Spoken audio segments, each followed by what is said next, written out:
দোস্ত হায়দ্রাবাদের সন্ধ্যা থিয়েটারে পদপিষ্ট হয়ে এক মহিলা ভক্তের মৃত্যু হয়।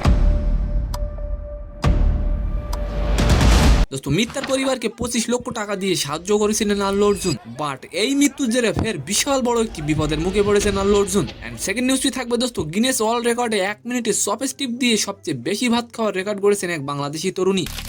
দোস্ত এই রেকর্ডটি সম্পর্কে সম্পূর্ণ জানলে আপনি চমকে উঠবেন। সালাম নমস্কার দোস্ত। দোস্ত আল্লু অর্জুনের বাড়ি আল্লুর জন্য এখন নিরাপদ আশ্রয় নয়।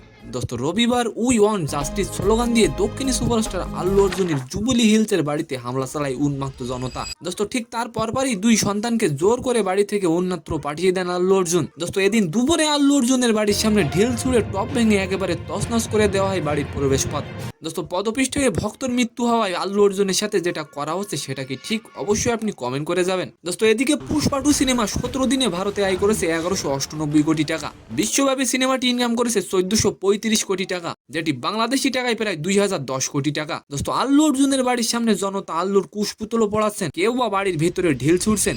দোস্ত শুধু তাই নয়, মৃতার পরিবারকে 1 কোটি টাকা দেওয়ার দাবি জানিয়েছেন জনতা। দোস্ত এই ঘটনায় আল্লু অর্জুন তার দুই সন্তানকে অন্যত্র পাঠিয়ে দেন। দোস্ত সেকেন্ড নিউজ হলো, মাত্র 37টি ভাত খেয়ে বাংলাদেশের তরুণী সুমাইয়া গিনেস রেকর্ড করলেন। দোস্ত গিনেস ওয়ার্ল্ড রেকর্ডে 1 মিনিটে চপস্টিক দিয়ে সবচেয়ে বেশি ভাত খাওয়ার রেকর্ড করে তিনি বলেন তিনি নাকি খুব খুশি। দোস্ত 1 মিনিটে চপস্টিক দিয়ে 37টি ভাত খেয়েছেন তিনি। দোস্ত প্রতিবার কেবল একটি করে ভাতের দানাই মুখে তোলা যাবে, একটি বেশির ভাত উঠলেই বাতিল হয়ে যাবে তিনি। দোস্ত এর আগে যিনি এই রেকর্ড করেছিলেন তিনি 1 মিনিটে মাত্র 10টি ভাত খেয়েছিলেন। তো সম্মানিত দর্শক, আজকের ভিডিওটি কেমন লাগলো অবশ্যই কমেন্ট বক্সে জানাবেন। আর ভিডিওটি যদি ভালো লাগে অবশ্যই একটি লাইক দিয়ে আমাদের চ্যানেলটিকে সাবস্ক্রাইব করে দিবেন। ধন্যবাদ।